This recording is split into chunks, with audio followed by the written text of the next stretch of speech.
Hey, sweeties, and welcome to Tea and Talk, a self-development podcast. I'm your host, Tafia Stokes.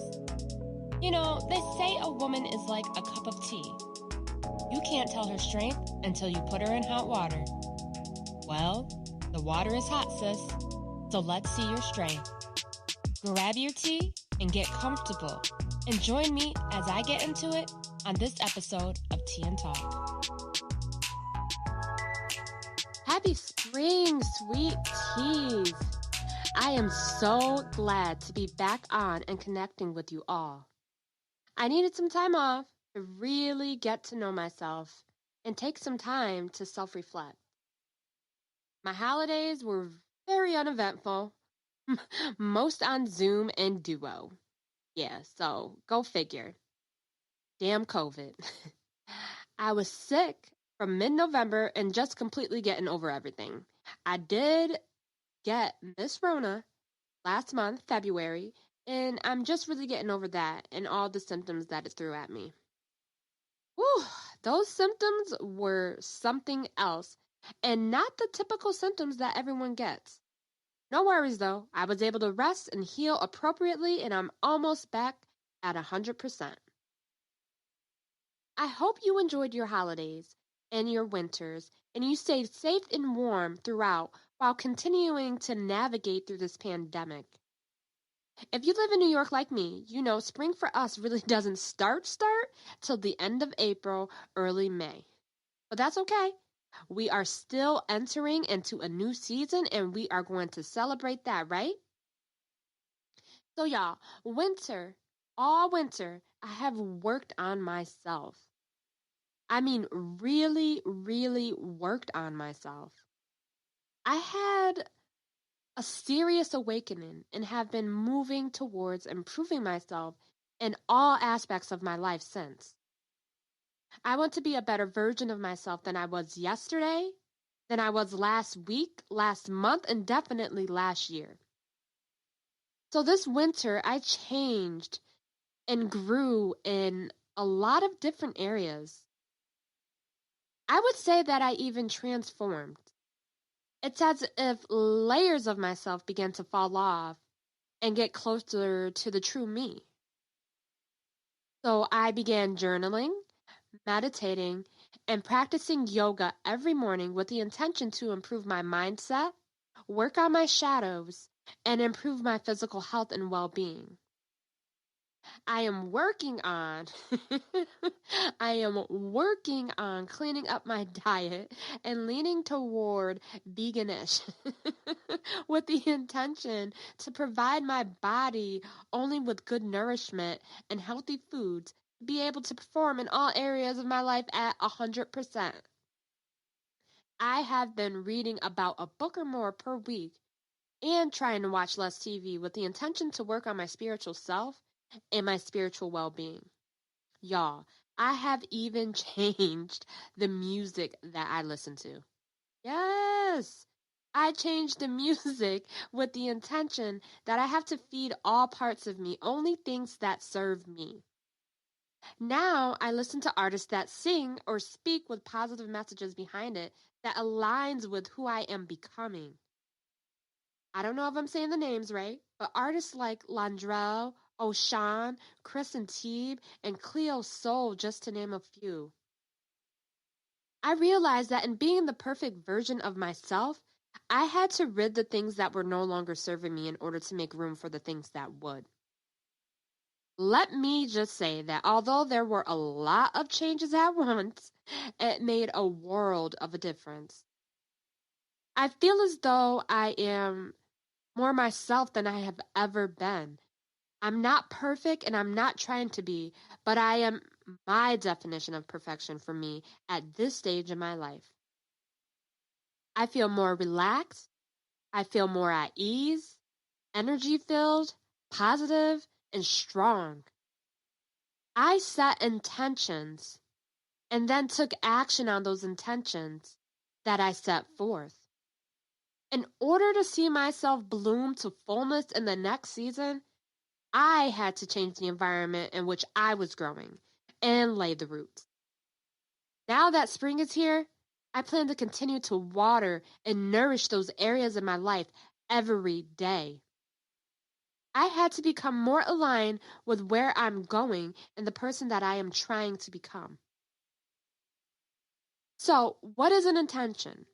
Well, an intention is an aim or a purpose that you are trying to fulfill. Have you ever heard someone say that was intentional? Meaning that was with purpose. Intentions are the little pieces to the bigger puzzle. They are the trail to get you to your ultimate goal. It is about creating or nourishing a specific mindset or achieving a specific feeling. An intention is a way to be, a way to live, a way to love, a way to act, a way to feel, and a way to show up in the world. I know you're probably thinking, well, how is that different from a goal? Well, a goal usually has an endpoint or some successful gain at the end of it. With setting intentions, you appreciate the process and the progress. Intentions help to drive our thoughts and our actions. So, how do you set an intention? Think about who you are and where you are right now. Are you who you want to be? Are you where you want to be? What do you feel would be necessary for you to find your purpose? Are your current habits aligning with your future self? What do you stand for? What are your values? What are your morals? When you can answer these questions, take notes of how you feel when you're answering them. And if you notice any patterns, start there and reflect on the questions as start there and reflect on the question, and then you will get to the answers that you need. Your intention should make you want to jump out of bed with excitement. It should make you feel. So frame your intention in a present and positive tense.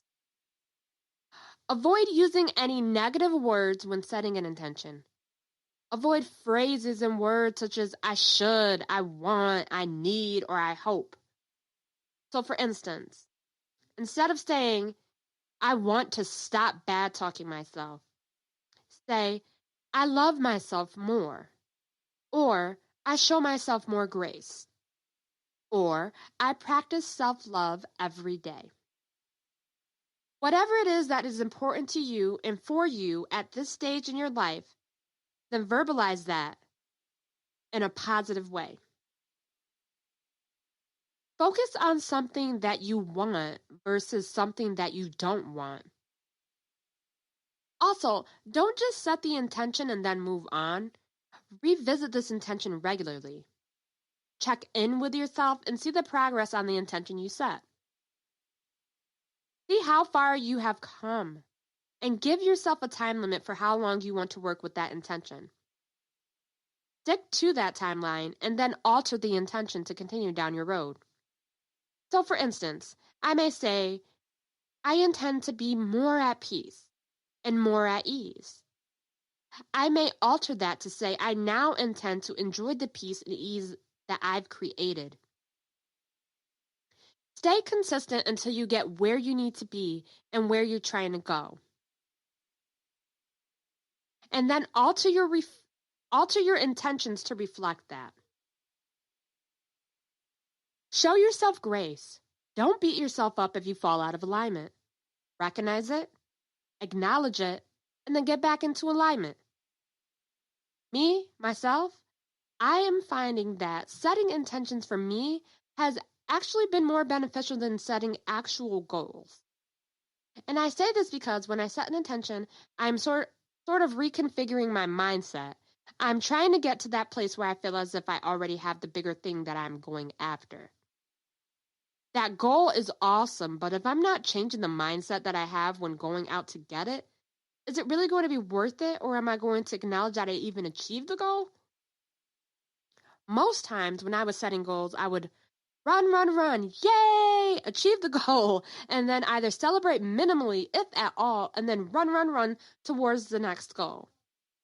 I wasn't fully satisfied when I completed them because I had not set a specific intention behind them. With recognizing this, I began to change my mindset.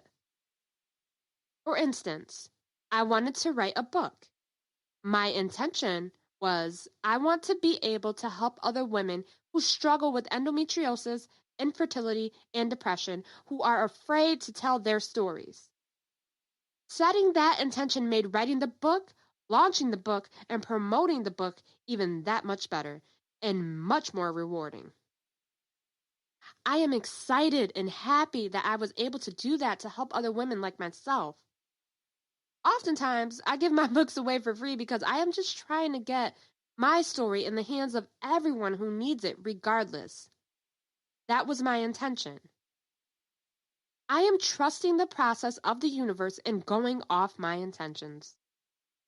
My goals and success will form in place because I know that my intentions are pure and I am trusting the process and I know the universe has my back. So put the way you want to feel at the forefront in how you go about your day and your life. If you put your feelings first, you will not only be more motivated to go out and chase your dreams and accomplish those goals, but you will feel more rewarded in the end. If you aren't aware, it is Endometriosis Awareness Month, and if you suffer or know someone who does suffer, pick up a copy of Grow Through It by yours truly. I will also be having a tea party open to everyone via Zoom for endometriosis awareness. If you are interested in a good time, free prizes, and giveaways, and more tea and talk, then join us.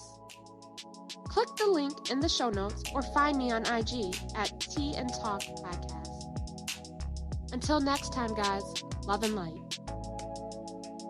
Thanks for tuning into this episode of Tea and Talk. Stay tuned every Monday for new episodes. If you love Tea and Talk, be sure to give a rating and your feedback at the end of this episode. Want more Tea and Talk? Join the Tea Party VIP group. Click the link in the description of this episode to learn more. I'm excited to talk to you all next week. So until next time, love and light.